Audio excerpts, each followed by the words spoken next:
गुजरात में जहरीली शराब से 28 लोगों की मौत हो गई है, जिसके बाद सैकड़ों सवाल खड़े हो रहे हैं। पुलिस ने मास्टरमाइंड सहित 7 लोगों को गिरफ्तार कर लिया है। सभी के खिलाफ हत्या का केस दर्ज किया गया है, लेकिन सवाल यह है कि शराबबंदी वाले गुजरात में शराब कैसे बिक रही थी। इसको भी समझना बेहद जरूरी है। बताया जा रहा है कि एक कंपनी से 600 लीटर मिथाइल चोरी किया गया। चोरी किसी और ने नहीं की, बल्कि फैक्ट्री में काम करने वाला कर्मचारी, उसी ने यह चोरी की थी। चोरी किए गए केमिकल को जहरीली शराब में डाइल्यूट कर दिया गया। शराब बेचने वालों ने चंद पैसों के लिए लोगों की मौत का पूरा इंतजाम ही कर दिया।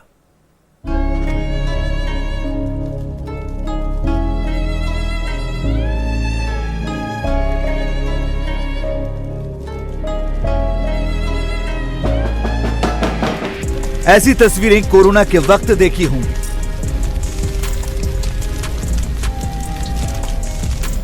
लेकिन ये इन मौतों का जिम्मेदार कोरोना नहीं, बल्कि 40-40 रुपए के जहरीले पाउच ने गुजरात में 28 लोगों को मौत की नींद सुला दिया।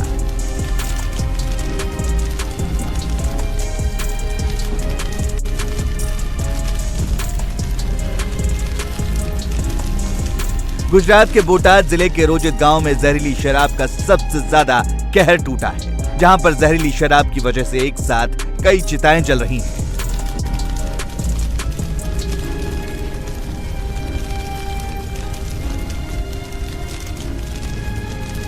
बताया जा रहा है कि इन लोगों ने 40-40 रुपए में अवैध शराब के छोटे छोटे पाउच खरीदे थे, जिसे पीकर अब तक गुजरात में 28 लोगों की मौत हो गई, जबकि 60 से ज्यादा लोग अभी भी बीमार हैं। आज के इस जहरीली शराब कांड की सबसे दर्दनाक तस्वीर जो है वो बरवाड़ा तालुका के रोजित गांव की है।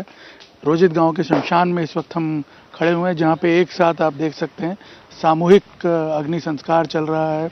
करीब 5 लोगों की चिताएं जो हैं वो इस जहरीली शराब कांड से मृत्यु होने के बाद एक साथ यहाँ पे आप देख सकते हैं उन्हें उनकी अंतिम विधि चल रही है। और गांव के आप देख सकते हैं उनके समाज के, कोड़ी समाज के लोग हैं, ये सब यहाँ पे शोकमग्न हैं।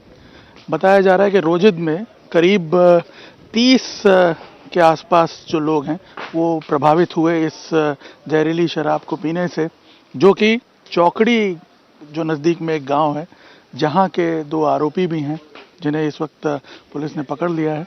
उनसे ये शराब खरीद करके लाए थे और इन्होंने जब इसे कंज्यूम किया, बताया जा रहा है करीब 30 लोग जो हैं वो अफेक्ट हुए, 30 लोग प्रभावित हुए, जिनमें से 11 लोगों की गांव में मृत्यु हो चुकी है। जो कुल मृत्यु हुई है उसमें सबसे ज़्यादा मृत्यु इसी गांव से हुई है। करीब 11 लोगों की मृत्यु हो चुकी है और बताया जा रहा है 28 या 29 लोग ऐसे हैं जिनका भावनगर और दूसरे अस्पतालों में इलाज चल रहा है। और आप देख सकते हैं यहाँ पर इस गाँव की तस्वीर। आप देखिए पूरा गांव जो है समाज के लोग जो हैं वो यहाँ पे इकट्ठे हैं, शोकमग्न हैं।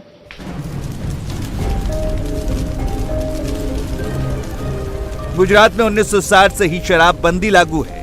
बावजूद इसके गुजरात के बोटाद जिले में शराब की वजह से इतने बड़े पैमाने पर लोगों की मौत से कई सवाल उठ रहे हैं। तो रोजित गांव में खौफ पसर गया है, लोग सदमे में हैं। 32-33 साल के और 2 है वो बुजुर्ग 50-35-45 साल के हैं।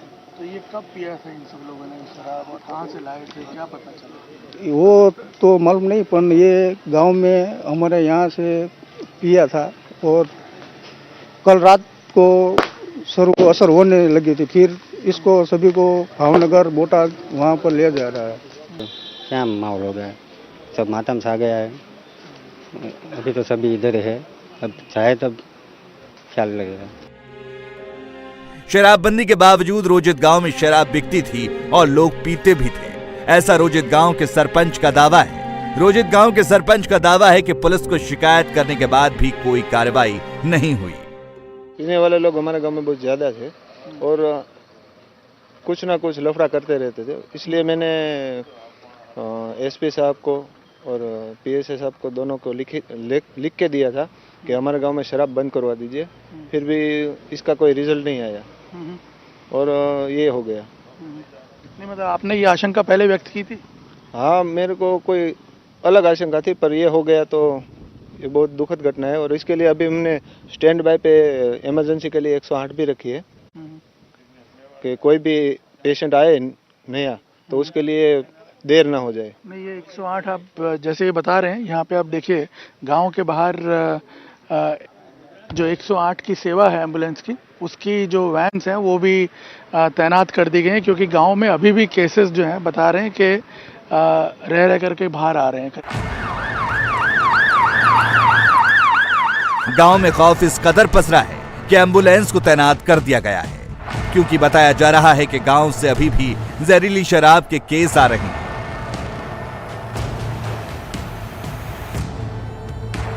जहरीली शराब के शिकार केवल रोजित गांव के ही लोग नहीं हुए, बल्कि आसपास के गांव के लोगों ने भी मौत वाला जाम चखा था। हालात ऐसे हैं कि अब अस्पताल में भर्ती होना पड़ा है।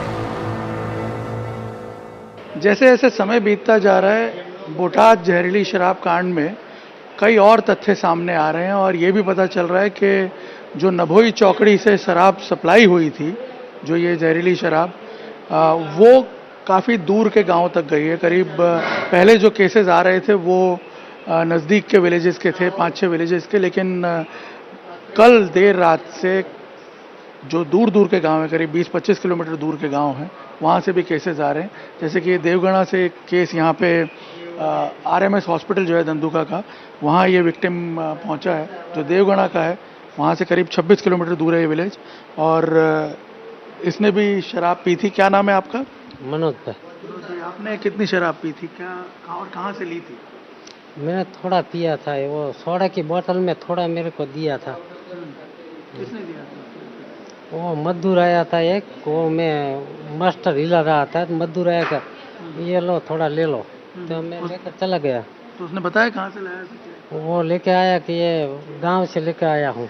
किससे लाया, कुछ बताया? वो गोपा भाई ऐसा नाम बोलता था। तो ये गोपा भाई कौन है? वो गांव का आदमी है, वो मालूम नहीं। वो ऐसा आया, देकर चला गया, और मैं मेरे का। तो कब पिया, कब था आपने? मैं तो मैंने कल 10 बजे पिया था। सुबह में? 10:30-11 बजे के। कल सुबह में? हाँ कल।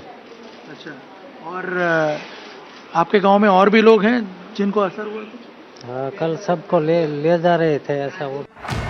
जहरीली शराब का जो पहला मामला सामने आया था वो रोजित गांव से ही आया था, लिहाजा जब पुलिस एक्शन में आई तो सारी कलई खुलने लगी। गांव की एक महिला ने ये जहरीली शराब लोगों को पिलाई थी। जहरीली शराब पीने से सबसे ज्यादा मौत रोजित गांव में ही हुई, जहां 10 से ज्यादा लोगों की मौत हो गई। सबसे पहले तो ये रोजित गांव में आके हम लोगों ने पूछताछ करी।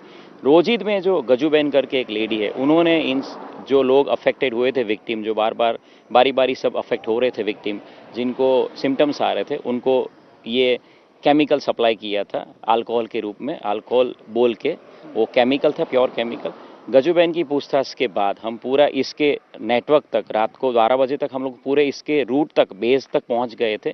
गजूबेन जो पिंटू और लालू है चौकड़ी गांव के, उनसे ये लाई थी और इसको डाइल्यूट करके केमिकल को उन्होंने इसको सबको पिलाया था।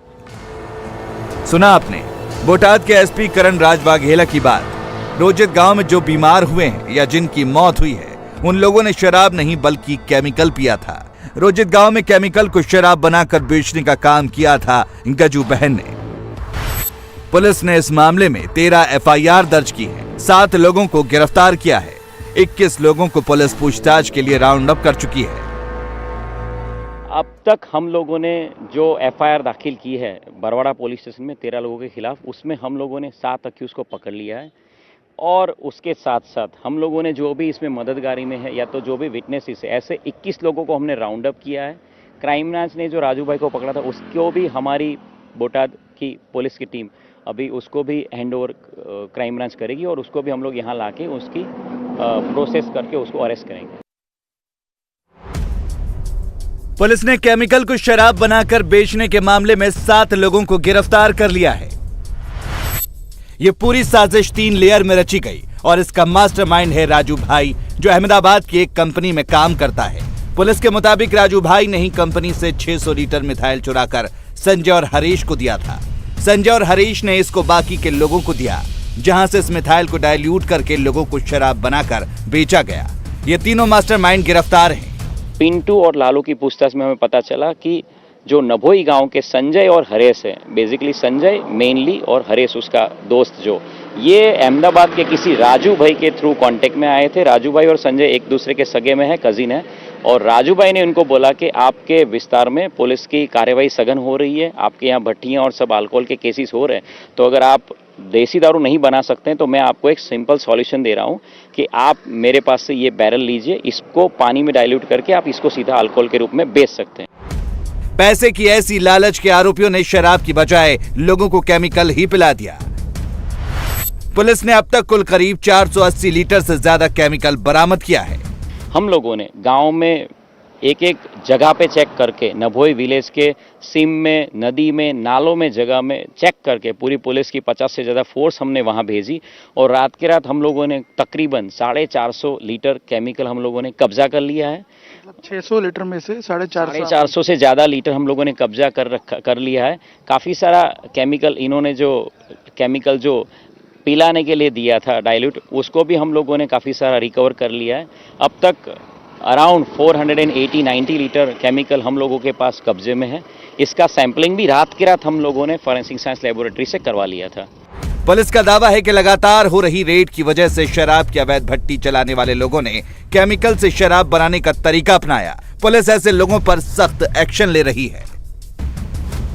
हम लोगों ने पूछताछ करी अक्यूज की, उसमें भी यही बात आ रही है कि जो मेन जो यहाँ का जहाँ पे सबसे ज़्यादा भट्टियाँ चलती है देसी दारू की, रोजिद में भट्टियाँ नहीं है। रोजिद में बाहर से लाके ये गजूबेन बेचा करती थी देसी शराब। जो भट्टियाँ चौकड़ी गांव में है मेनली, उस गांव में सब इंस्पेक्टर भगीरथ सिंह जो 1.5 महीने से चार्ज में आया, उसके चार्ज में आते ही हर एक गांव में उसने धौंस बोलाई है। परसों रात को भी ये जो इंसिडेंस हुआ उससे उस दिन भी गांव के सबसे बड़े बूटलेगर सागर के खिलाफ हम लोगों ने गांव में ही प्रोहिबिशन का केस किया था। सारे गांव के सामने उसके माफ़ी भी मंगवाई थी और दारू वो नहीं बेचेगा ये भी हम लोगों ने उसके हाथों कहलवाया था। और शायद यही है कि उसके मद्देनजर चौकड़ी गांव में सारी भट्टियां बंद हो गई थी और जो अक्यूज है वो भी पूछताछ में यही बता रहा है कि भट्टियां बंद हो गई थी, हम लोग देसी दारू बना नहीं सकते थे, 5-5 6 दिन लगते हैं देसी दारू बनाने में, तो हम लोगों ने ये सीधा रास्ता केमिकल को यूज करके सीधा केमिकल डाइल्यूट करके बेचने का रास्ता अपना लिया। पुलिस अब ताबड़तोड़ एक्शन कर रही है। एफएसएल रिपोर्ट में भी इसका खुलासा हुआ है। जिन लोगों ने कथित तौर पर जो शराब पी थी उसमें 98% से ज्यादा मिथाइल मिला है। मतलब शराब नहीं बेच पाए तो केमिकल को शराब बनाकर बेच दिया। गुजरात में 1960 से ही शराबबंदी लागू कर दी गई थी। 2017 में गुजरात सरकार ने शराबबंदी से जुड़े कानून को और कठोर कर दिया था। इसके तहत अगर कोई गैर कानूनी तरीके से शराब की बिक्री करता है तो उसे 10 साल कैद और 5 लाख रुपए जुर्माने की सजा हो सकती है। लेकिन इतना सख्त कानून होने के बावजूद भी अपराधी बाज नहीं आ रहे। इंडिया टीवी हर वक्त हर जगह डाउनलोड करने के लिए सर्च करें India TV news Google play store या ऐप स्टोर पर।